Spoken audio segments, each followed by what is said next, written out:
تمام احباب سے التماس ہے شہدائے ملت جعفریہ کی بلندی درجات کے لیے صدر اسلام سے آج تک راہ محبت و ولایت میں جان دینے والوں کے لیے بالخصوص و محبان آل رسول جو دنیا سے چلے گئے اور بعد میں ان کا کوئی فاتحہ پڑھنے والا نہیں رہا، اور بالاخص بانی مجلس گلفام بھائی کے خاندان کے جملہ مرحومین، ان کی مغفرت اور بلندی درجات کے لیے ایک مرتبہ سورہ فاتحہ اور 3 بار سورہ توحید کی تلاوت فرما۔ اعوذ باللہ من الشیطان الرجیم، بسم اللہ الرحمن الرحیم، الحمد للہ رب العالمین، الرحمن الرحیم، مالک یوم الدین، ایاک نعبد و ایاک نستعین، اہدنا الصراط المستقیم، صراط الذین انعمت علیہم غیر المغضوب علیہم ولا الضالین۔ بسم اللہ الرحمن الرحیم، قل هو اللہ احد اللہ الصمد لم یلد ولم یولد ولم یکن له کفوا احد۔ بسم اللہ الرحمن الرحیم، قل هو اللہ احد اللہ الصمد لم یلد ولم یولد ولم یکن له کفوا احد۔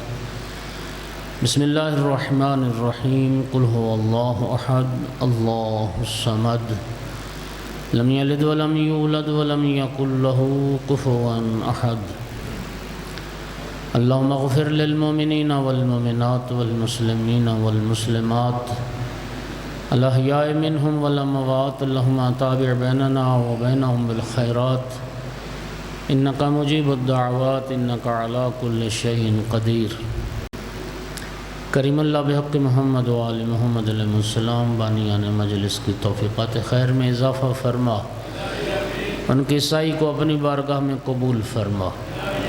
میرا اللہ ان کی اس کوشش کو ان کے مرحومین کی بخشش اور بلندی درجات کا ذریعہ قرار دے۔ جتنے عزادار تشریف فرمائیں کریم اللہ سب کی حاجات کو پورا فرما۔ جتنے مومنین بیمار ہیں کریم مولا انہیں شفاء کاملہ عطا فرما۔ جتنے مومنین بے اولاد ہیں نیک اولاد عطا فرما۔ جتنے بھی مومنین تنگ دست ہیں انہیں وسیع حلال رزق نصیب فرما۔ جو ہمارے جوان بے روزگار ہیں نوکری کاروبار نہیں باعزت روزگار عطا فرما۔ میرا اللہ جب تک زندگی رہے معرفت کے ساتھ بار بار والی کربلا کی زیارت نصیب فرما، مر جائیں تو شفاعت نصیب فرما۔ کریم اللہ ہمیں ہماری اولاد کو ہماری اولاد کی اولاد کو قیامت تک آنے والی ہماری نسلوں کو مولا علی علیہ السلام کا بہترین شیعہ بنا، مولا حسین علیہ السلام کا بہترین عزادار بنا۔ تمام ملتمسین دعا کی دعاؤں کو مستجاب فرما۔ میرا اللہ مظلوم فلسطینیوں کی نصرت اور حفاظت فرما، اور غاصب اسرائیل کو یہودیوں کو اسلام دشمنوں کو نیست و نابود فرما۔ کریم اللہ وارث زمانہ یوسف زہرا امام صاحب العصر علیہ السلام کے ظہور میں تعجیل فرما۔ وجعلنا من اعوانہ وانصارہ وشیعتہ ما شاء اللہ لا حول ولا قوة الا باللہ العلی العظیم۔ قبولیت دعا کے لیے بلند صلوات۔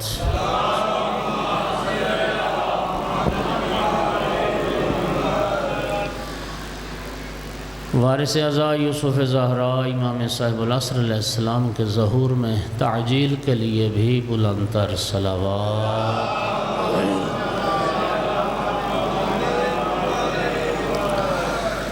اعوذ باللہ من الشیطان اللعین الرجیم، بسم اللہ الرحمن الرحیم، الحمد للہ رب العالمین والعاقبۃ للمتقین والجنۃ للمؤمنین والنار للمنافقین۔ الحمد للہ الذی جعلنا من المتمسکین بولایت علی بن ابی طالب و اولادہ المعصومین۔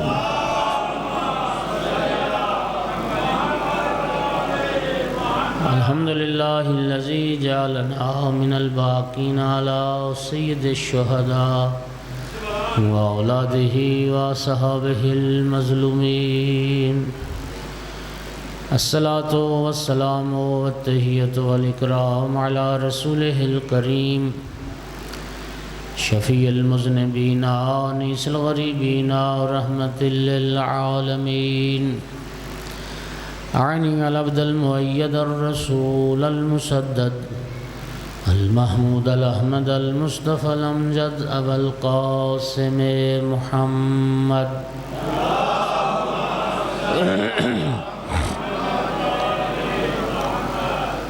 ثم الصلاة والسلام والتحية والإكرام على آله الطيبين الطاهرين المعصومين المنتجبين المنتخبين المظلومين، واللعنة الدائمة على أعدائهم ملعونين من يوم عداوتهم إلى قيام يوم الدين وبعد يوم الدين. أما بعد، فقال سبحانه وتعالى في كتابه المجيد: بسم الله الرحمن الرحيم. يرفع الله الذين آمنوا منكم والذين أوتوا العلم درجات. صلوات پڑھیے سارے.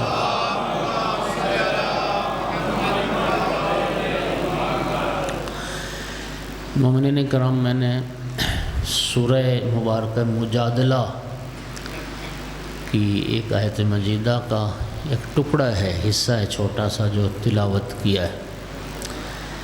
یہ آیت مجیدہ اس حوالے سے بڑی اہم ہے کہ اس آیت میں اللہ رب العزت نے ان لوگوں کا تذکرہ فرمایا ہے جن کے درجات اللہ نے بلند فرمائے. آپ بھی یقیناً جاننا چاہیں گے کہ خالق کی نگاہ میں وہ کون لوگ ہیں، خداوند عالم نے جنہیں عزت و عظمت سے سرفراز فرمایا ہے. یہ تھوڑی سی آواز کھول دینا، میں اس سے زیادہ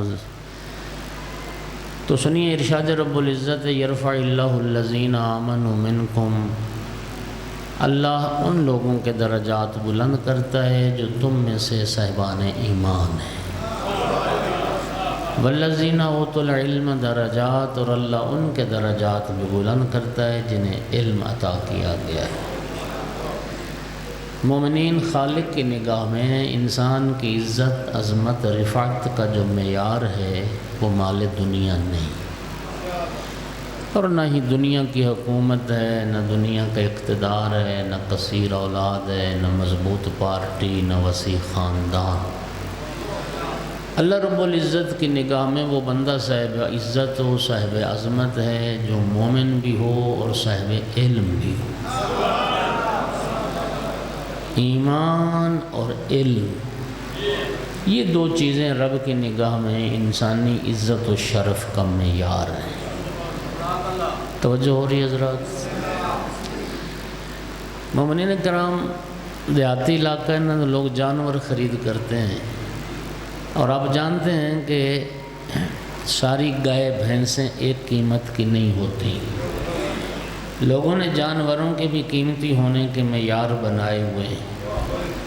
میرے بھائیوں، جب جانور سارے ایک قیمت کے نہیں ہیں تو پھر انسان بھی سارے ایک جیسے نہیں ہیں. میں آقا مولا امیر المومنین علیہ السلام کی بارگاہ میں لے چلتا ہوں. آقا سے پوچھتے ہیں: آقا آپ فرمائیے کہ انسان کے قیمتی ہونے کا معیار کیا ہے؟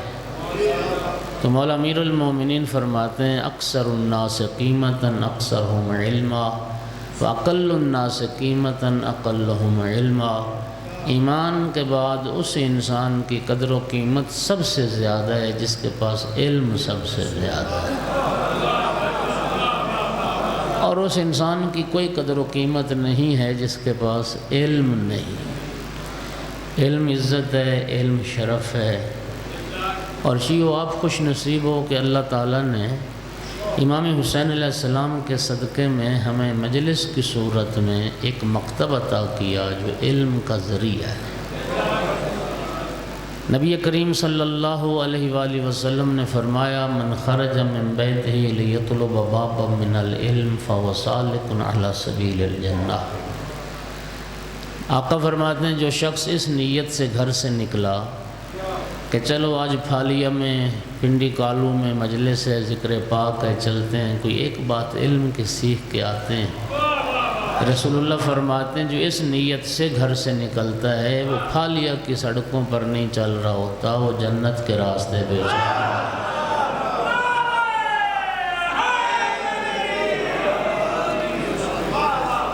علم کی راہ جنت کی راہ ہے، علم کا راستہ جنت کا راستہ ہے۔ سامعین گرامی، امام زین العابدین علیہ السلام نے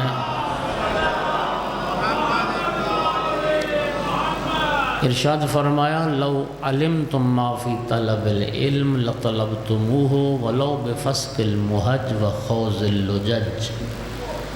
اگر تمہیں علم ہو جاتا نا کہ علم حاصل کرنے میں، علم سیکھنے میں کیا عظمت رب نے رکھی ہے، تم اپنی جان کی بازی لگا کر بھی علم حاصل کرتے اور خون کا دریا عبور کر کے بھی علم حاصل کرتے۔ مولا امیر المومنین علیہ السلام نے فرمایا خیر الدنیا والآخرت مع العلم وشر الدنیا والآخرت مع الجہل۔ مولا فرماتے ہیں دنیا اور آخرت کی بھلائی علم کے ساتھ ہے، اور دنیا اور آخرت کا جو شر ہے وہ جہالت کے ساتھ ہے۔ پھر مولا امیر المومنین فرماتے ہیں العلم نور، علم روشنی ہے، نور ہے۔ اب ذرا یہ تعبیر سنیے، فرمایا العلم حیات والجہل ممات، علم زندگی ہے، جہالت موت ہے۔ ہمارے تمہارے نزدیک زندگی اور موت کا میزان الگ ہے، مولا علی علیہ السلام کی نگاہ میں زندگی اور موت کا میزان الگ ہے۔ ہمارے نزدیک زندگی کی علامات یہ ہیں، نبض چل رہی ہو، دل دھڑک رہا ہو، سانس کا سلسلہ جاری ہو، نبض رک گئی، دل کی دھڑکن خاموش ہو گئی، سلسلہ سانس منقطع ہو گیا تو ہم کہتے ہیں کہ یہ مر گیا۔ مولا سے پوچھتے ہیں آقا آپ بتائیے کہ آپ کی نگاہ میں زندہ کون ہوتا ہے اور مردہ کون؟ نہج البلاغہ میں جملہ ہے، مولا علی علیہ السلام فرماتے ہیں الناس موتى واہل العلم احیاء، علی کی نگاہ میں سب لوگ مردہ ہیں، صرف علم والے زندہ ہیں، صرف علم والے۔ اس سے بڑھ کر ایک جملہ فرمایا العالم حی وان کان میتا والجاہل میت وان کان حیا۔ مولا علی فرماتے ہیں عالم مر کے بھی زندہ ہے اور جاہل زندگی کے باوجود مردہ ہے۔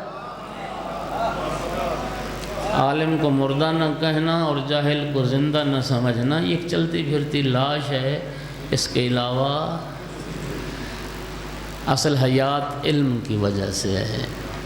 اور یاد رکھنا میرے محترم سامعین، لوگوں کی انفرادی حیات بھی علم سے وابستہ ہے اور اجتماعی حیات بھی علم سے وابستہ ہے۔ وہ لوگ زندہ ہیں جن کے پاس علم ہے، وہ قومیں زندہ ہیں جن کے پاس۔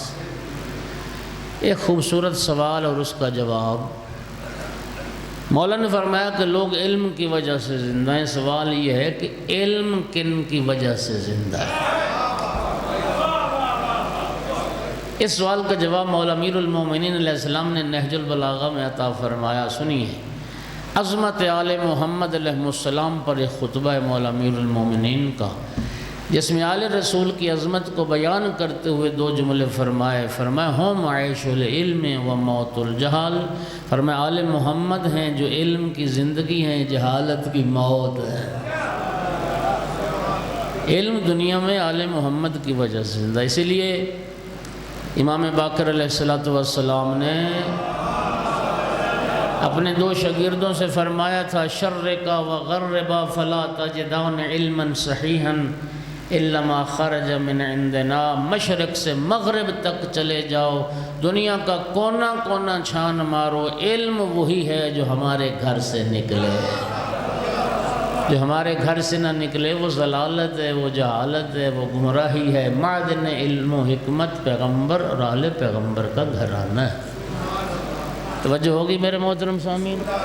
اس لیے مولا علی علیہ السلام فرماتے تھے رضینا قسمت الجبار فینا لنا علم وللعداء مال فإن المال يفنى قریب والعلم باق لا يزال۔ مولا علی فرماتے تھے ہم اللہ کی تقسیم پر راضی ہیں، جس اللہ نے ہمیں علم دیا ہے، دشمنوں کو مال دیا ہے، فرمایا مال ان قریب ختم ہو جائے گا، علم ایسی دولت ہے جسے کبھی زوال آ نہیں سکتا۔ توجہ ہوگی حضرات؟ تو 10 بندے آئے تھے مولا علی علیہ السلام کے پاس، اور سب نے ایک ہی سوال کیا تھا، یا علی علم افضل ہے یا مال دنیا؟ 10 بندوں نے یہی ایک ہی سوال کیا۔ مولا امیر علیہ السلام نے ہر سائل کے جواب میں علم کی فضیلت پر ایک نئی دلیل ذکر فرمائی۔ اگر محبت کریں تو میں عرض کروں وہ 10 دلیلیں۔ پہلا بندہ آیا، پوچھا یا علی علم افضل ہے یا مال؟ فرمایا علم افضل ہے۔ مولا دلیل کیا ہے؟ فرمایا مال فرعونوں کی میراث ہے، علم انبیاء کی میراث ہے۔ دوسرا بندہ یا علی علم افضل ہے یا مال؟ فرمایا علم افضل ہے۔ دلیل کیا ہے؟ فرمایا مال خرچ کرنے سے کم ہوتا ہے، علم خرچ کرنے سے بڑھتا ہے۔ اگلا یا علی علم افضل ہے یا مال؟ فرمایا علم افضل ہے۔ دلیل کیا ہے؟ فرمایا سنیے، فرمایا مال کی تم حفاظت کرتے ہو، علم تمہاری حفاظت کرتا۔ اگلا یا علی علم افضل ہے یا مال؟ فرمایا علم افضل ہے۔ دلیل کیا ہے؟ فرمایا مال والے کے دشمن زیادہ ہوتے ہیں، علم والے کے دوست زیادہ ہوتے ہیں۔ اگلا یا علی علم افضل ہے یا مال؟ فرمایا علم افضل ہے۔ دلیل کیا ہے؟ فرمایا مال بے وفا ہے، علم وفادار ہے۔ اگلا یا علی علم افضل ہے یا مال؟ فرمایا علم افضل ہے۔ دلیل کیا ہے؟ فرمایا مال دنیا میں رہ جائے گا، علم قبر میں بھی ساتھ جائے گا۔ اگلا یا علی علم افضل ہے یا مال؟ فرمایا علم افضل ہے۔ دلیل فرمایا مال پرانا ہو جاتا ہے، علم پرانا نہیں ہوتا۔ اگلا یا علی علم افضل ہے یا مال؟ فرمایا علم افضل ہے۔ دلیل کیا ہے؟ فرمایا مال چرایا جا سکتا ہے، علم چرایا نہیں جاتا۔ توجہ کر رہے ہو؟ ایک المومنین اللہ گواہ، اب جو جملہ میں آپ کو سنانے لگا ہوں نا، نہج البلاغہ میں ہے، مجھے لطف آتا ہے نا اس کو پڑھتے ہوئے، آپ بھی یقیناً سنتے ہوئے بڑا لطف لیں گے اگر توجہ میری طرف ہوئی۔ آقا امیر المومنین نے فرمایا کفا بالعلم شرفاً، کفا بالعلم شرفاً ان یدعی لہو من لا یحسنہ ویفرح بہی اذا نسب الیہ۔ آقا فرماتے ہیں علم کی فضیلت پر کوئی دلیل نہ ہو، علم کی فضیلت کے لیے اتنی ساری بات کافی ہے، جاہل کو بھی عالم کہہ دو تو خوش ہو جاتا ہے۔ جاہل کو بھی عالم کہہ دو، وَقَفَا بِالْجَهْلِ ذَمًّا أَن يَبْرَأَهُ من ہو یبرا من ہو من ہو وفیہ۔ فرمایا جہالت کی مذمت پر کوئی دلیل نہ ہو، جہالت کی مذمت کے لیے اتنی ساری بات کافی ہے، جاہل کو بھی جاہل کہہ دو تو ناراض ہو جاتا۔ ایک جاہل بھی نہیں چاہتا کہ کوئی مجھے جاہل کہے، اور نسبت علم سے ہر کوئی خوش ہوتا ہے۔ یہ علم کی بزرگی کی دلیل ہے۔ اور سامعین گرامی، اللہ پاک نے عزت عظمت فضیلت کا جو معیار بتایا وہ 2 چیزیں، انسان صاحب ایمان بھی ہو اور انسان صاحب علم بھی ہو۔ شیعہ بیٹھے ہو، سنی بیٹھے ہو، تمہیں وحدہ لا شریک کی قسم دے کے کہتا ہوں، آؤ اللہ تعالیٰ کے اس عطا کردہ معیار اور میزان پر ہم پرکھیں کہ بعد از پیغمبر اکرم کائنات کا سب سے افضل بشر کون ہے۔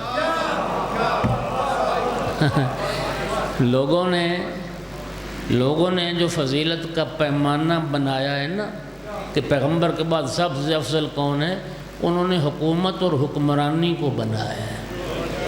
نبی کے بعد جو پہلا حاکم بنا کہا جی سب سے افضل بھی وہی ہے، اور دوسرے نمبر پر جو دوسرے مرحلے پہ، او میرا بھائی قرآن کہتا ہے علم اور ایمان یہ انسان کی فضیلت کا معیار ہے، اور خدا کی قسم اس معیار پر اگر تولو گے تو مولا امیر المومنین علی ابن ابی طالب علیہ السلام سے بڑھ کر کوئی دوسرا بشر نظر نہیں آئے گا، اس لیے کہ مولا علی علیہ السلام کو علم کی منزل میں دیکھو گے تو خطیب منبر سلونی نظر آئے گا، ایمان کی منزل میں دیکھو گے تو کل ایمان نظر آئے گا۔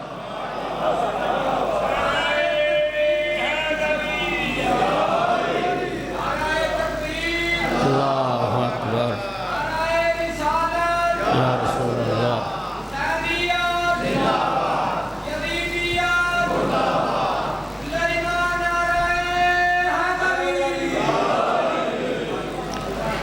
بعد از پیغمبر اکرم کائنات کا سب سے بڑا عالم علی ابن ابی طالب علیہ السلام۔ یہ میں نہیں کہہ رہا، یہ رسول اللہ فرما کے گئے، عالم امتی من بعدی علی ابن ابی طالب، میرے بعد میری امت کا سب سے بڑا عالم علی ابن ابی طالب علیہ السلام۔ سامعین گرامی، یہ کوئی معمولی بات نہیں ہے، ساری زندگی یہ دعویٰ کرنا سلونی سلونی قبل ان تفقدونی، یعنی جو چاہو تم علی سے پوچھ لو قبل اس کے کہ پھر علی تمہیں نہ ملے۔ میں نے ایک انگریز کا پڑھا تھا، وہ حسرت کرتا روتا تھا، کاش مولا علی ہمارے دور میں ہوتے یا ہم مولا علی کے دور میں ہوتے۔ ہاں، اتنا بڑا عالم، اور فرماتے تھے جو چاہو پوچھو، اور ساتھ یہ بھی بتا دیا کہ یاد رکھنا دنیا والو، انی عالم طرق السما من طرق الارض، میں آسمان کے راستے بہتر جانتا ہوں زمین کے راستوں سے۔ اتنی بڑی عالم ہستی دعویٰ کر رہی ہے، اور پوچھنے والے کیا پوچھ رہے ہیں؟ یا علی میرے امام کے پیچ کتنے ہیں؟ یہ حقیقت ہے۔ اب ایمان سے بتائیں، یہ کوئی سوال نہیں تھا، ہاں جی، طنز کیا، مسخرہ جیسے نہیں ہوتا، مسخرہ، مولا کی بات پر مذاق اڑایا۔ مولا فرما رہے ہیں جو چاہو دنیا والوں پوچھو، اٹھ کے کہتا ہے یا علی میرے سر اور داڑھی کے بال بتا دیں کتنے۔ مولا نے جو اس کو جواب دیا سناؤں تمہیں؟ مولا نے فرمایا میں تمہیں بتا دوں کہ تمہارے سر اور داڑھی کے بال کتنے ہیں تو تو کیسے گنے گا، تصدیق کیسے کرے گا؟ فرمایا تیرے سوال کا جواب یہ ہے، مجھے حبیب خدا تیرے بارے خبر دے کے گئے ہیں، تیرے جتنے سر اور داڑھی کے بال ہیں اتنی تعداد میں ملائکہ تجھ پر صبح و شام لعنت کرتے ہیں،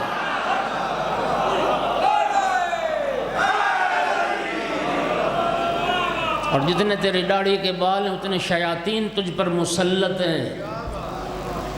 یہ تیرے سوال کا جواب۔ بعد از پیغمبر اکرم مولا علی سے بڑا عالم کون ہے؟ اقضاکم علی ابن ابی طالب، رسول اللہ فرما گئے تمہارے درمیان سب سے بڑا قاضی، اور میرا بھائی سب سے بڑا قاضی وہی ہوگا جو سب سے بڑا عالم ہوگا۔ میرے شیعہ سنی بھائیوں، مذہب شیعہ مذہب علم ہے، مکتب تشیع مکتب علم ہے۔ دلیل بڑی سادہ اور خوبصورت۔ میں نے کیوں کہا مذہب شیعہ مذہب علم ہے؟ اس لیے کہ دنیا کے کسی مذہب کا امام باقر العلوم نہیں ملے گا، دنیا کے کسی مذہب کا امام باب مدینہ علم نہیں ملے گا۔ اللہ نے ہمیں وہ امام عطا فرمائے، کوئی علوم نبیین کا باقر نظر آتا ہے، کوئی شہر علم نبی کا باب نظر آتا ہے۔ توجہ، او میرے محترم سامعین، دنیا میں آ کے علم حاصل کرنے والے اور ہیں، اللہ کی طرف سے علم لے کے آنے والے اور ہیں، اور یہی وجہ ہے میں دو باتیں چیلنج ہے میرا چیلنج، اور میں زور دے کے کیا کرتا ہوں، ہمارے ائمہ میں سے، ہمارے ہادیان برحق میں سے کسی امام کے بارے کوئی ضعیف سے ضعیف روایت دکھا دے کہ ہمارے کسی امام نے کبھی غیر سے مسئلہ پوچھا ہو۔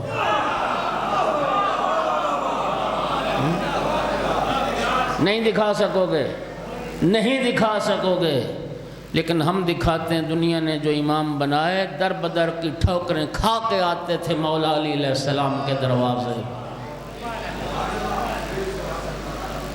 تاریخ پڑھ رہا ہوں میرا بھائی، ذمہ داری سے حدیث اور تاریخ۔ پہلے صاحب سے مسئلہ پوچھا گیا، کہتے تھے عقیلونی عقیلونی لست بخیرکم وفیکم علی بن ابی طالب، مجھے چھوڑو مجھے چھوڑو، مجھ سے کیا پوچھتے ہو جبکہ علی تمہارے درمیان موجود ہے۔ دوسرا کہتا دنیا سے چلا گیا، لولا علی لہلک عمر، علی نہ ہوتے میں ہلاک ہو جاتا۔ کوئی یہ کہتا دنیا سے چلا گیا، لا ابقان الا لموزلۃ لیس لها ابو الحسن، اللہ مجھے اس دن کے لیے زندہ نہ رکھے کوئی مشکل آ جائے اور حل کرنے والا علی نہ ہو۔ ہمارے ائمہ میں سے کسی امام کے بارے آپ کو جھوٹی روایت بھی نہیں دکھا سکتے کہ امام معصوم نے کسی غیر سے مسئلہ پوچھا۔ یہ پہلا چیلنج۔ اور دوسرا چیلنج، ہمارے ائمہ میں سے کسی امام معصوم کے بارے میں آپ کوئی ضعیف روایت بھی نہیں دکھا سکو گے کہ امام سے مسئلہ پوچھا گیا ہو اور امام نے جواب کے لیے مہلت مانگی ہو۔ امام سے مسئلہ پوچھا گیا اور امام نے فرمایا کل آنا، میں کتاب دیکھ کے جواب دوں گا۔ امام نہ ہوا، کسی مسجد کا پیش نماز ہو گیا۔ اور میرا بھائی جو توضیح المسائل دیکھ کے مسئلہ بتائے نا، وہ بھی امام نہیں ہوتا، اور جو بیٹی سے پوچھ کے بتائے وہ بھی امام نہیں ہوتا۔ امام کا علم تو نقد ہوتا ہے۔ وَكُلَّ شَيْءٍ أَحْصَيْنَاهُ فِي إِمَامٍ مُبِينٍ، اللہ قرآن میں فرما رہا ہم نے ہر شے کا احصاء کر دیا، ہر شے کا علم رکھ دیا امام مبین میں۔ صحابہ کرام نے سوال کیا یا رسول اللہ یہ امام مبین تورات ہے؟ فرمایا نہیں۔ زبور ہے؟ نہیں۔ انجیل ہے؟ نہیں۔ قرآن ہے؟ نہیں۔ تو یا رسول اللہ پھر امام مبین کون ہے؟ ادھر سوال کیا، ادھر مولا علی علیہ السلام مسجد کے دروازے میں داخل ہوئے، فرمایا پلٹ کے دیکھو وہ امام مبین۔ اللہ اکبر، ہر شے کا علم ہم نے امام مبین میں رکھ دیا۔ اور خدا کی قسم شیعہ ناز کیا کرو، رب نے کیسے عالم ہادی رہبر عطا فرمایا۔ توجہ ہو رہی ہے؟ خلیل بن احمد فراہیدی ایک نحوی گزرا ہے، امام النحو ہے، بہت بڑا نحوی ہے۔ اس سے کسی نے پوچھا تو نے کیوں علی ولی اللہ پڑھ لیا اور تو بعد از پیغمبر مولا علی کی افضلیت کا قائل ہے؟ تو اس نے بڑی خوبصورت دلیل دی۔ وہ کہتا ہے میرے پاس دلیل یہ ہے، استغناؤہ عن الکل و احتیاج الکل الیہ دلیل انہ امام الکل۔ وہ کہتا ہے میں نے مولا علی علیہ السلام کو کسی کے دروازے پہ جاتے نہیں دیکھا، دنیا کو علی کے دروازے پہ جھکتے دیکھا ہے۔ مولا علی کا ہر کسی سے بے نیاز رہنا اور ساری دنیا کا علی کا محتاج ہونا، یہ دلیل ہے علی کل کا امام۔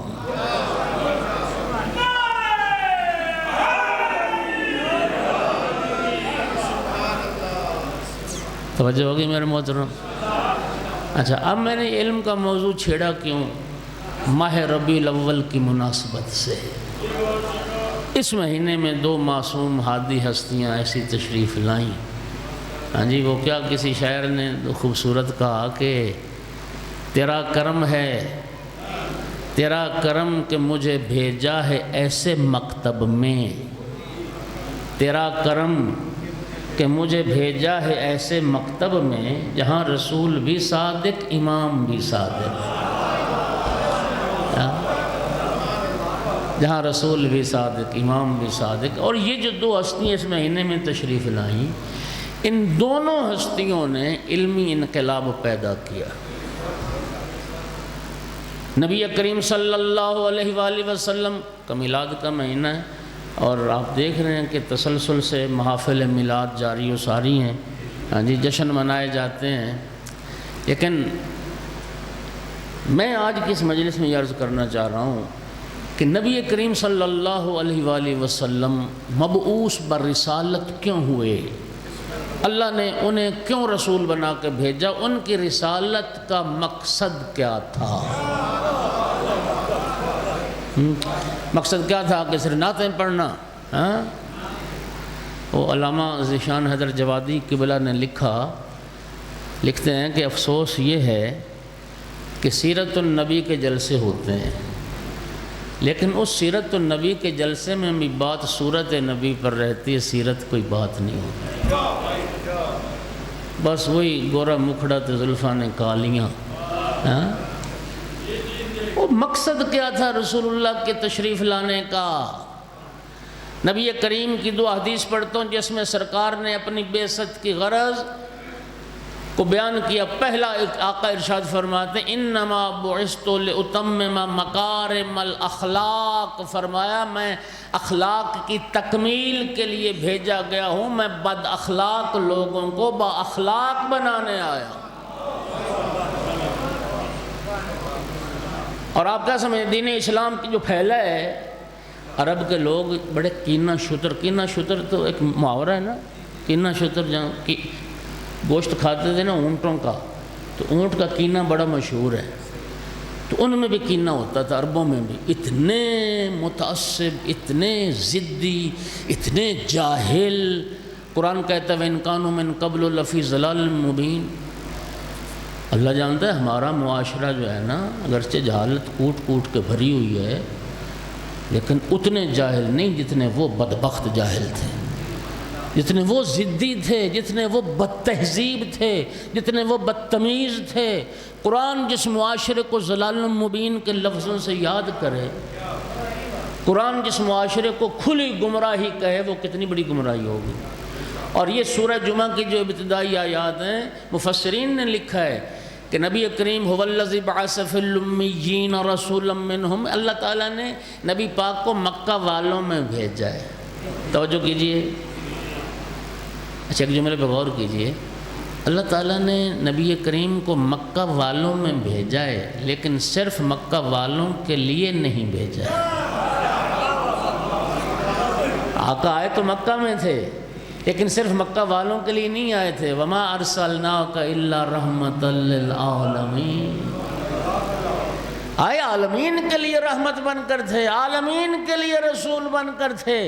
لیکن مکہ میں بعثت کیوں ہوئی، اس کا مفسرین نے اس آیت کے ذیل میں لکھا، مکہ میں اس لیے آیا کہ اس زمانے میں اس کرۂ ارض پر سب سے زیادہ جاہل اور سب سے زیادہ گمراہ معاشرہ وہ مکہ کا معاشرہ تھا۔ سب سے زیادہ ضدی بد تہذیب، کتنے ضدی لوگ۔ ابو جہل کا آپ تماشا دیکھیں ہیں، اب جنگ بدر میں زخمی ہو کے گر پڑا۔ عبداللہ ابن مسعود چھوٹے قد کے تھے، صحابی رسول تھے، اور اسی ابو جہل نے ایک تماچا مارا تھا جناب عبداللہ ابن مسعود کو۔ جب مکہ میں آیات سنانے کے لیے گئے تھے تو حضرت عبداللہ ابن مسعود چھوٹے کے قد سے تھے، تو ان کے کان سے خون جاری ہو گیا۔ خیر جب دیکھا نا حضرت عبداللہ ابن مسعود نے جنگ بدر میں کہ ابو جہل زخمی ہو کے گرا پڑا ہے، پہلے تو اپنے نیزے سے نا اس کو ہلایا جلایا کہ دیکھا کہ اس میں ابھی طاقت کتنی ہے، تو انہیں اندازہ ہو گیا کہ اب یہ اٹھنے کے قابل نہیں ہے، اٹھ کے حملہ کرنے کے قابل نہیں ہے۔ حضرت عبداللہ ابن مسعود اس کے سینے پہ چڑھ گئے، اس کی ابھی رمہ کی جان باقی تھی، ابھی سانسیں چل رہی تھی، ایسے یوں آنکھیں کھولی اور دیکھیں اس مغرور کا تکبر، کہتا ہے چرواہے کا بیٹا تو بڑی بلند جگہ پہ آ بیٹھا ہے۔ یہ ابو جہل کہہ رہا اس آخری وقت بھی۔ حضرت عبداللہ بن مسعود نے فرمایا بدبخت انسان، سب سے زیادہ جو بلندی رب نے دی ہے نا وہ اسلام کی وجہ سے دی ہے، یعنی اسلام کی اصل تو بلندی ہے۔ تو کہتا ہے کہ تو نے میرا سر قلم کرنا ہے، میرا سر اوپر گردن میری جو کاٹنا نا، یہ سر کی طرف سے نہ کاٹنا، نیچے ہنسلی کی ہڈی سے کاٹنا، تاکہ جب میرا سر لے کے جائے نا تو وہ اپنے دوست کے پاس نبی پاک کی طرف اشارہ کر رہا ہے تاکہ میرا سر اونچا نظر آئے، میری گردن لمبی نظر آئے، اونچا نظر آئے، یہاں سے اوپر سے نہ کاٹنا، نیچے سے کاٹنا۔ اور کہتا ہے اپنے دوست سے جا کے کہہ دینا کہ اس وقت جب میں زخمی ہو کے گر چکا ہوں اور میری جان نکلنے والی، اس وقت بھی میرے نزدیک محمد سے بڑا دشمن کوئی نہیں۔ کتنے ضدی تھے۔ رسول اللہ جناب عبداللہ بن مسعود نے جب یہ بات ابو جہل کی نبی کریم کو بتائی تو سرکار نے فرمایا، سنیے، سرکار نے فرمایا میرے زمانے کا فرعون موسیٰ کے زمانے کے فرعون سے بھی بدتر۔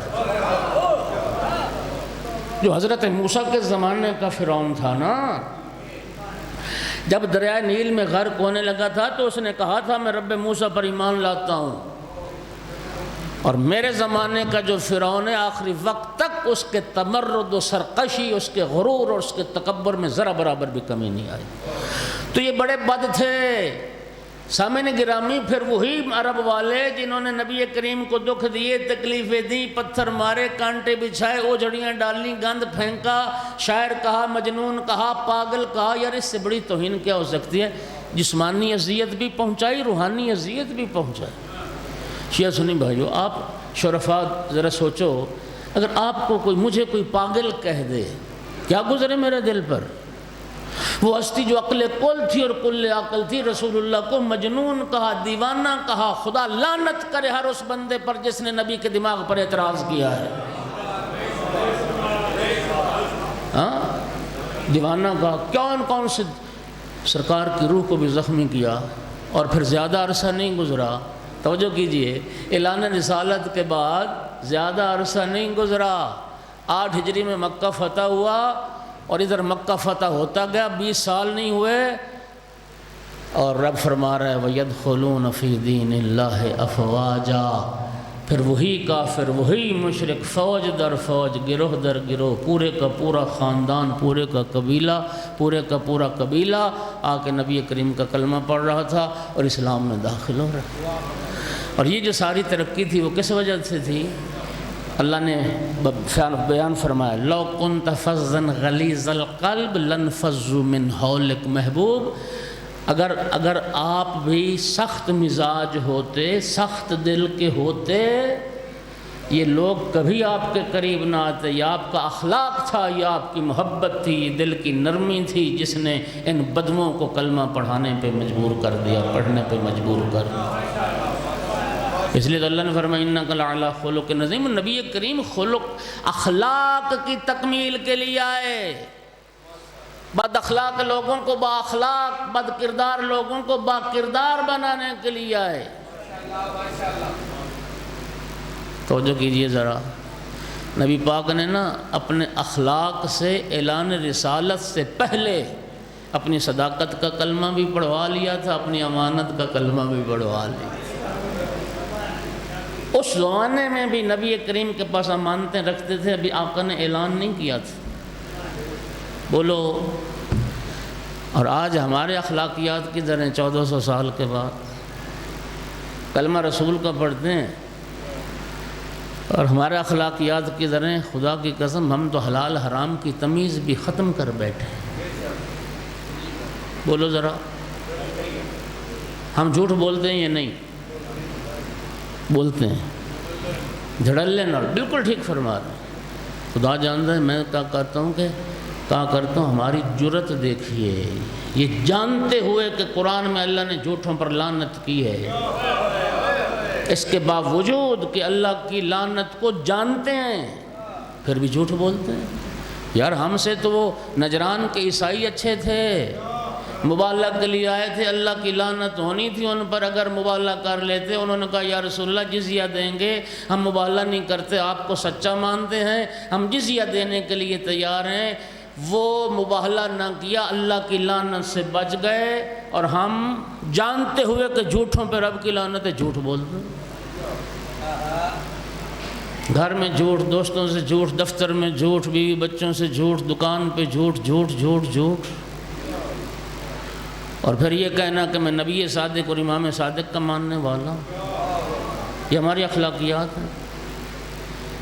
گالیاں ہمارا تکیہ کلام ہے، ناموس کی گالی ہم دیتے ہیں، رزق حلال کی پرواہ ہمیں کوئی نہیں، رشوت واجب سمجھ کے کھاتے ہیں، نجائز منافع خوری ٹکا کے، سودی کاروبار ہمارے ہیں، بہن بیٹی کا حق ہم دینے کو تیار نہیں ہیں، ملاوٹ ہم کرتے ہیں، 2 نمبر ہی ہم کرتے ہیں، اب تو کہتے ہیں کہ 2 نمبر چھوڑ 5 نمبر تک چیزیں چلی گئیں۔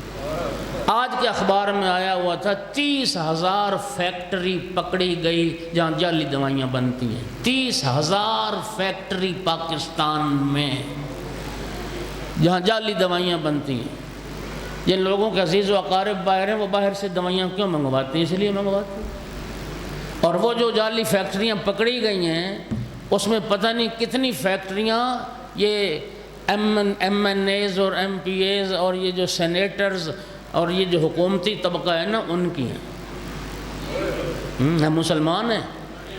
رسول اللہ نے فرمایا من غش فلیس منا، ملاوٹ کرنے والا، دھوکہ دینے والا وہ ہم میں سے ہے ہی نہیں، میں اس کا نبی نہیں، وہ میرا امتی نہیں۔ میں ایک آسٹریلوی سیاح کا ایک پوسٹ آئی ہوئی تھی، میں پڑھ رہا تھا۔ ایک آسٹریلیا کا بندہ آیا جس نے پاکستان کا وزٹ کیا، اور اس نے پھر جو کمنٹ کیا سنو گے، وہ کہتا ہے پاکستانی بازاروں میں جتنی کھانے پینے والی چیزیں ملتی ہیں ان میں سب سے کم نقصان دہ سگریٹ ہے۔ سمجھنے میں دیر ہو گئی نا آپ کو؟ کہتا ہے باقی جو کھانے پینے کا ملتا ہے وہ زہر ہے، سب سے زیادہ نقصان دہ ہے۔ پاکستانی بازار میں جو کم نقصان دہ وہ صرف سگریٹ ہے بس۔ یہ ہماری اخلاقیات ہیں، کلمہ رسول کا پڑھنا، ہاں جی، اور ہمارے طور طریقے۔ یہ نبی کریم تو باخلاق بنانے آئے تھے، ہماری اخلاقیات کدھر گئیں؟ سامعین گرامی قادر، دور ہو گئے ہم پیغمبر کی تعلیمات سے۔ میلاد منانا کافی نہیں ہے، جشن منا لینا کافی نہیں ہے، اس پیغام کو سمجھو رسول اللہ پیغام کیا دینے آئے۔ اور نبی کریم صلی اللہ علیہ وآلہ وسلم فرماتے ہیں ایک تو میں باخلاق بنانے آیا تھا، چھوٹے بڑے کا حیا ہی نہیں ہے، تمیز ہی نہیں ہے، غیرت ہی ختم ہو گئی ہمارے معاشرے میں۔ یقین کریں بڑے شہروں میں، ابھی دیہاتوں میں پھر بھی کچھ حالات بہتر ہیں، بڑے شہروں میں چلے جائیں نا، اسلام آباد، لاہور، خدا جانتا ہے پتہ نہیں چلتا کہ یہ مسلمان ملک ہے یا کوئی یورپی ملک ہے۔ یعنی جو وہاں کا تہذیب ہے، ہاں جی، ننگے بدن، ننگے سر، ہاں جی، وہ شرٹیں پہنی ہوئی ہیں، بازو ننگے، سینے ننگے، ہاں جی، وہ لوگ بھی وہ معاشرہ ہے، مسلمان معاشرہ۔ اگر علم نہ ہو نا، ہمارے سامنے 2 تصویریں، ایک یورپ کی ہو ایک لاہور کی ہو، تو کوئی تمیز نہ کر سکیں۔ اور دوسرا نبی کریم نے فرمایا تھا انما بعثت معلما، مجھے استاد بنا کے بھیجا گیا ہے، میں علم دینے کے لیے آیا ہوں، علم دینے کے لیے۔ اب دیکھ لیں، شبیر بھائی بہتر جانتے ہیں، آپ بھی الحمدللہ ارباب دانش ہو، یقین کریے عالمی اداروں کی جو رپورٹیں ہوتی ہیں، جو ان کے سروے ہیں، جو ان کے تجزیے ہیں، خدا کی قسم شرم کی بات ہے، اقوام عالم کے مقابلے میں سب سے جاہل قوم مسلمان سمجھے جاتے ہیں۔ توجہ نہیں فرمائی آپ نے؟ یہودی کہاں چلے گئے، عیسائی کہاں چلے گئے، علم میں، ٹیکنالوجی میں۔ اب چین کو دیکھ لیں، اب جاپان کو دیکھ لیں، ماشاءاللہ سید بزرگوار، خیریت ہے؟ گھبرا تو نہیں رہے حضرات؟ 10 منٹ میں اور میں نے پڑھنا ہے۔ اللہ آپ کی جزائے خیر دے۔ سامعین گرامی، چین والے مسلمان ہیں، بے دین ہیں، لادین ہیں، جاپان والے لادین ہیں، علم ٹیکنالوجی میں ہم سب سے پیچھے، ہم چور ہیں، ہم خائن ہیں، ہم دغا باز ہیں، ہمارے ملک میں آپ تائید کرو گے چپڑاسی سے لے کے صدر وزیر اعظم تک چور ہے۔ بولو یار، اور بھی بڑے بڑے چور ہیں۔ یہ اسلام، وہ کسی شاعر کا شعر ہے، مجھے شاعر کا پتہ نہیں، اس نے کمال کہا، اس نے کہا کہ حیرت ہے کہ تعلیم و ترقی میں ہے پیچھے جس قوم کا آغاز ہی اقرا سے ہوا تھا۔ جن مسلمانوں کے قرآن کی پہلی وحی یہ تھی اقرا بسم ربک الذی خلق، پڑھ اپنے رب کے نام سے جس نے پیدا کیا، جس کی پہلی وحی کا پہلا لفظ پڑھنا تھا، اقوام عالم کے مقابلے میں سب سے زیادہ جاہل قوم۔ رسول اللہ فرماتے ہیں میں تو علم دینے کے لیے آیا تھا، اور پھر ہماری حالت کیا ہے جو شیعہ جان اہل بیت بیٹھے ہو، ہم جعفری ہیں، جعفر صادق علیہ السلام کے پیروکار ہیں۔ امام صادق علیہ السلام کے لیے اغیار نے ایک جملہ لکھا، پتہ ہے کیا کہا؟ کہتا ہے قد مالا الدنیا علمہ و فقہہ۔ امام جعفر صادق علیہ السلام وہ شخصیت ہیں جنہوں نے اپنے علوم سے دنیا کو پر کر دیا۔ سبحان اللہ سبحان اللہ۔ فرانس میں ایک تحقیقاتی ادارہ ہے، وہاں پہ دنیا کی 25 یونیورسٹیوں کے پروفیسرز ڈاکٹرز نے امام صادق علیہ السلام کی علمی خدمات پر ریسرچ کی، اور اس ریسرچ کو کتابی شکل دی، اور اس کا نام رکھا سپر برین ان اسلام۔ اس میں وہ غیر مسلم محققین لکھتے ہیں، کہتے ہیں خدا کی قسم چشم فلک نے کائنات میں ایسا استاد نہیں دیکھا۔ امام جعفر کائنات کو مسلمان نہیں ہے نا، وہ امامت کا عقیدہ نہیں رکھتے، وہ کہتے ہیں امام جعفر صادق کائنات کے وہ عظیم استاد تھے جو 500 علوم پڑھایا کرتے تھے۔ اللہ اکبر۔ اور پھر کہتے ہیں کہ امام جعفر صادق علیہ السلام کے محضر میں صرف حجاز کے لوگ نہیں تھے، صرف مکہ مدینہ کے لوگ نہیں تھے، وہ کہتے ہیں ہماری تحقیق کہتی ہے کہ دنیا کی مختلف 15 زبانوں کے جاننے والے طالب علم امام صادق علیہ السلام کے محضر میں کسب فیض کرتے تھے۔ سبحان اللہ۔ اگلا جملہ بڑا خوبصورت ہے، کہتے ہیں یہ کائنات کا وہ عظیم استاد تھا جو ہر شاگرد کو اس کی زبان میں درس پڑھایا کرتا تھا۔ 500 علوم، سائنسی علوم، ارضیات، فلکیات، یہ سب امام کے محضر میں پڑھائے جاتے تھے۔ اور اس میں انہوں نے لکھا کہ جابر بن حیان جسے علم کیمیا کا، کیمسٹری کا بابا آدم کہا جاتا ہے، 200 رسالہ علم کیمیا میں جابر کے ہاتھ کا لکھا ہوا یورپ کی یونیورسٹیوں میں موجود۔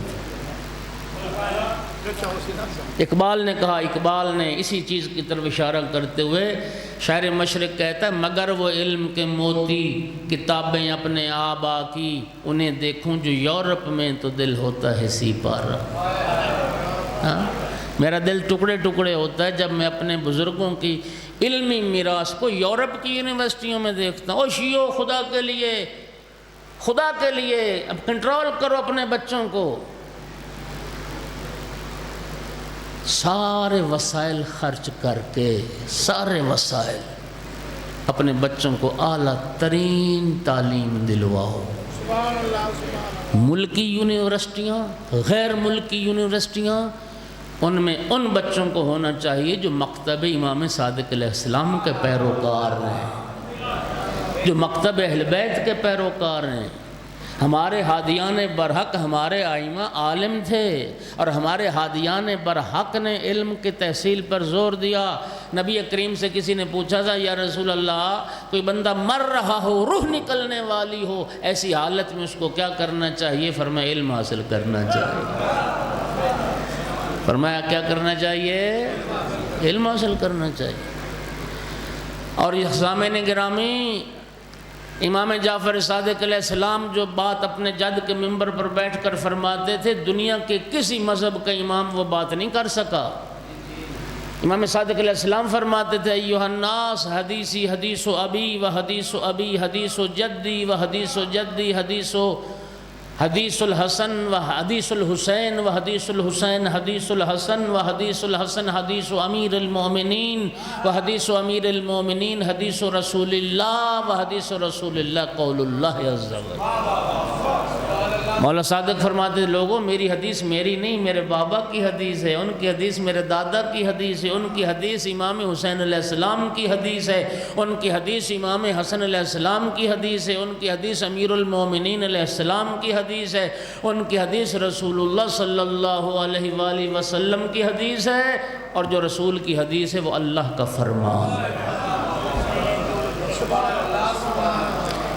اور مذہب جعفری یہ کیا امام نے بیان فرمائی؟ یہ سند مذہب جعفری ہے۔ مذہب جعفری کوئی نیا دین نہیں ہے، کوئی نئی شریعت نہیں ہے، وہی دین جو اللہ نے بنایا اور وہی شریعت جو رسول اللہ لے کے آئے، اس شریعت کی اور اس دین کی اتنی خدمت کی امام جعفر صادق علیہ السلام نے، اب قیامت تک کے لیے دین خدا مذہب جعفری کے نام سے معروف ہے۔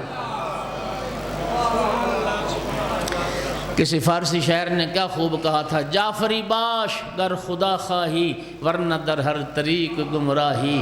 خدا تک پہنچنا چاہتے ہو تو جعفری بن جاؤ، جعفر صادق کے راستے کے علاوہ ہر راستہ گمراہی کا راستہ۔ امام نے اپنے دور میں 4000 سے زیادہ شاگرد پیدا کیے۔ پہلے کوفہ میں پہلے مسجد نبوی کو یونیورسٹی کا درجہ دیا، پھر مسجد کوفہ کو۔ یقین کیجئے راوی کہتا ہے کہ ایک وقت تھا جو حضرات گئے ہو زیارات پہ اور جنہوں نے مسجد کوفہ کو دیکھا، کتنی بڑی مسجد ہے۔ راوی کہتا ہے میں نے مسجد کوفہ میں گنے 900 حلقہ درس۔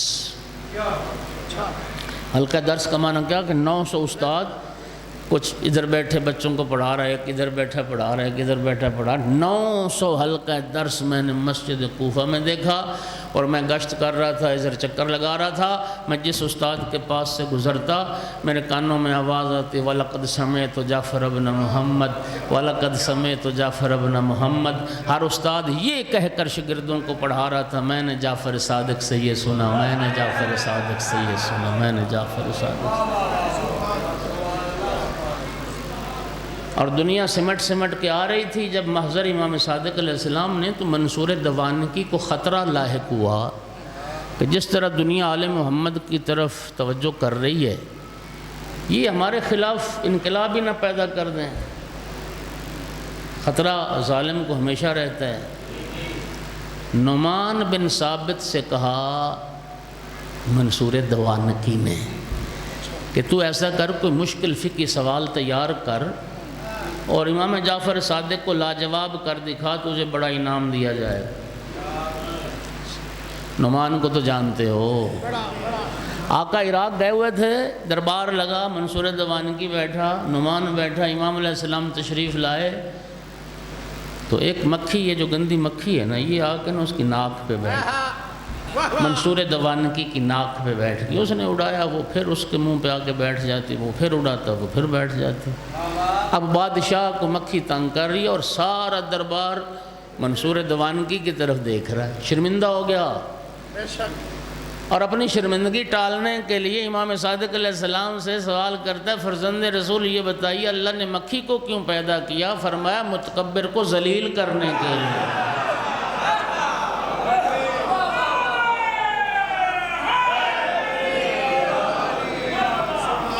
امام صادق علیہ السلام نے ایک پیغام دیا، اور منصور دوانکی بدبخت، یہ اللہ کی چھوٹی سی مخلوق ایک مکھی، تو اس کا مقابلہ نہیں کر سکتا، اس کے مقابلے میں عاجز ہے، حجت خدا کو کیسے عاجز کرے گا؟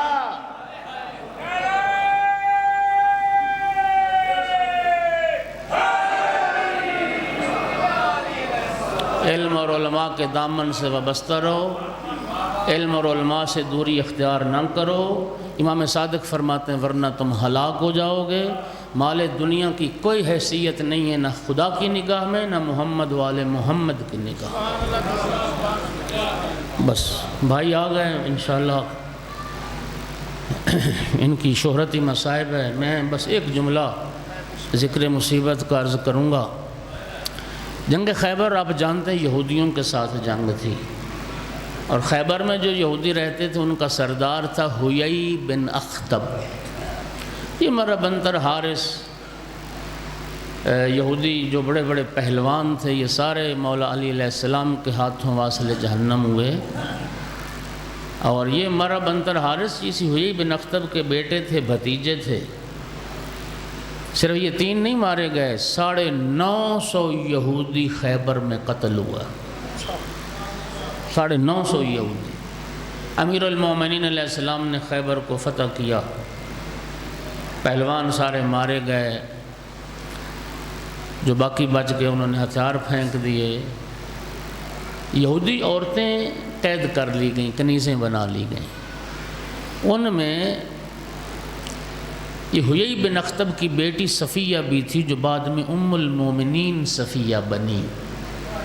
17 سال اس کی عمر تھی جنگ خیبر کے موقع پر۔ یہ یہودیوں کی شہزادی تھی، خیبر بادشاہ کی بیٹی تھی۔ خیبر فتح ہو گیا، جناب بلال حبشی نے یہودی عورتوں کو قید کر کے رسول اللہ کی خدمت میں لائے۔ نبی کریم کی جب صفیہ پر نگاہ پڑی نا تو اس کی حالت بڑی غیر تھی، رو رو کے آنکھیں اس کی سرخ ہیں، چہرہ اس کا زخمی ہے۔ نبی کریم نے پوچھا صفیہ تمہاری حالت غیر ہے، کسی مسلمان نے کوئی زیادتی تو نہیں کی؟ کہتے نہیں اللہ کے رسول، مجھے کسی مسلمان نے کچھ نہیں کہا۔ جناب بلال کی طرف اشارہ کر کے کہتی یہ شخص جو مجھے قید کر کے لایا ہے اس نے مجھے وہاں سے گزارا ہے جہاں میرے بھائیوں کی لاشیں پڑی ہوئی تھیں۔ یہ شخص جو مجھے قید کر اس نے مجھے وہاں سے گزارا جہاں میرے بھائیوں کی لاشیں پڑی ہوئی۔ کہتی میں نے جب بھائیوں کی لاشیں دیکھی تو مجھ سے برداشت نہ ہوا، میں نے منہ پہ ماتم کیا، میں نے چہرے کو خراشا، اس لیے یہ میری حالت ہوئی۔ لفظوں کا ذمہ دار ہو۔ نبی کریم نے فرمایا بلال کبھی بہنوں کو بھی بھائیوں کی لاشوں پر سے کسی اور راستے سے لاتا۔ عرض کروں گا یا رسول اللہ، خیبر کے میدان میں ایک یہودی کی بیٹی کا بھائیوں کی لاشوں سے گزرنا گوارا نہ ہوا۔ یا رسول اللہ 11 محرم کربلا میں ہوتے، یا رسول اللہ آپ کی بیٹیاں تھیں جنہیں بھائیوں کی لاشوں پر سے گزارا، اور بھائی کی لاش پہ کھڑے ہو کے کہتی تھی انت اخی الحسین، میرا بھائی حسین تو ہے، انت ابن ام زہرا، میری ماں زہرا کا جایا حسین تو ہے۔ رخ پھر گیا مدینہ کی طرف، نانا کو خطاب کر کے کہتی تھی یا جدہ صلی علیہ ملائکۃ السماء، نانا آپ پہ تو آسمان کے فرشتے درود پڑھتے تھے، ھذا حسین بالعراء، نانا یہ آپ کا حسین ہے جو خاک کربلا پر موجود، مقطع الاعضاء جس کے اعضاء بھی کاٹ دیے گئے، مسلوم الامامت والرضا، نانا حسین کا لباس بھی لوٹ کر لے گئے۔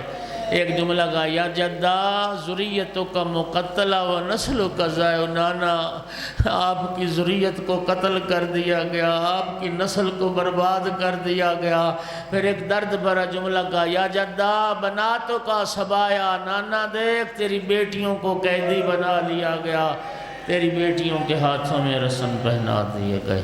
علی لعنۃ اللہ علی القوم الظالمین وسیعلم الذین ظلموا ای منقلب ینقلبون، ربنا تقبل منا انک انت السمیع العلیم۔